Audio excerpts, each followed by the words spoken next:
Hello guys, magandang gabi. Kakatapos lang namin kumain kaya bumalik na kami sa room. Sa ganitong paraan ko na lang i-share sa inyo yung lahat ng information na naaalala namin, okay? Ang pangalan ng aming travel agency is Yala Travel. O promo na ito ay 4 days at 3 nights. Ang pangalan ng aming cruise ay Saraya Sunrise. Okay? So, akala ko aalis na ngayon yung cruise. Pero bukas pa pala, mag-i-start. So, habang nag-i-stay pala dito, yun may time kayong mag-explore dito sa paligid ng Aswan bago bumaba ng Luxor. At lahat ng madadaanan na tourist spot, hindi man sobrang lahat. Yung mga basic na famous, kumbaga. At may itinerary dyan, pero discuss natin later. So, ang per head na binayaran po ng namin sa agency is 12,500. So, 25k po yan dalawa. Kasi peak season po pag ganito medyo malamig pa yung panahon, pero dito sa Aswan today naka t-shirt lang ako nung papatanghali. Lumamig na siya bandang 5 o'clock na ng hapon paggabi. Regarding naman yun sa tren is 960 something one way, yun yung tinatawag ng VIP, pero personally hindi ko siya masyadong nagustuhan. Tatry namin yung pabalik. Mag-avail kami ng may room na may bed. Inshallah update ko po kayo kung magkano. Tapos, ang cover nung 12,500 per head ay yung 4 days 3 nights. May kasama ng pong milyon.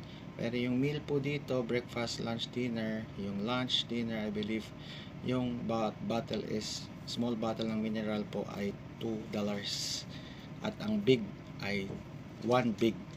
$3 po yung big mineral water. And then, yung coffee sa umaga, for sure is for free na yun, kasama ng breakfast included na yun.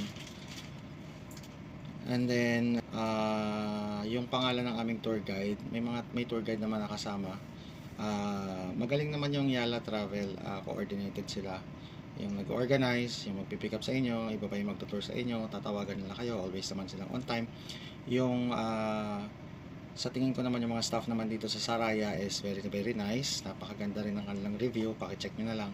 Kasi yung una naming chinek na cruise is very very bad ratings. Which is yun nga, sobrang mura nun. Parang 9k lang yun per head. Pero ano naman ang gagawin mo kung masisira naman yung vacation mo, diba? So yun lang.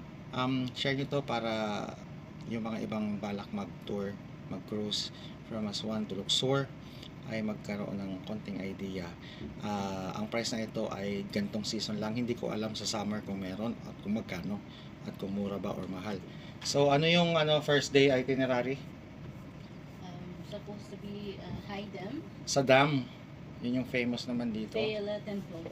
So yung High Dam, hindi ko alam ang pronunciation to, Philae Temple. Tapos dapat yan today, pero hindi nga yan natuloy dahil yung ibang participants is pagod nga daw. So nagpunta kami sa Botanical Garden ng Aswan. Ilalabas ko yung mga videos, mga pictures na sa my story na. At yung afternoon, Nubian Village, para siyang sa Cairo, Khan El Khalili, na parang village naman siya, na yung mga sinaunang mga bahay na bato, gano'n ang team niya. Makikita nyo rin yan sa my story. Pakicheck nyo na naman po. So yung High Dam, actually yung price pala ng binayaran kanina is originally 1,200 per head po. Kasi may gamit kaming parang piluka, yung boat na may motor. So medyo pricey din siya. High Dam, isisingit na yan bukas, tsaka yung Philae Temple.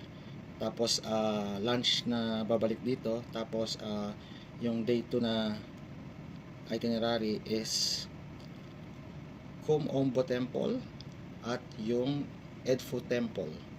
So yun po. Sa gabi naman may evening show gathering on Cruzan deck to view the Esnalak. Tapos yung day 3 naman nasa Luxor na kami. Breakfast, visit Luxor Temple, Karnak Temple, lunch, buffet. Tapos yung day 4 naman, yun nga, breakfast, visit Valley of the Kings, Hatshepsut Temple, Colosseum of Memnon.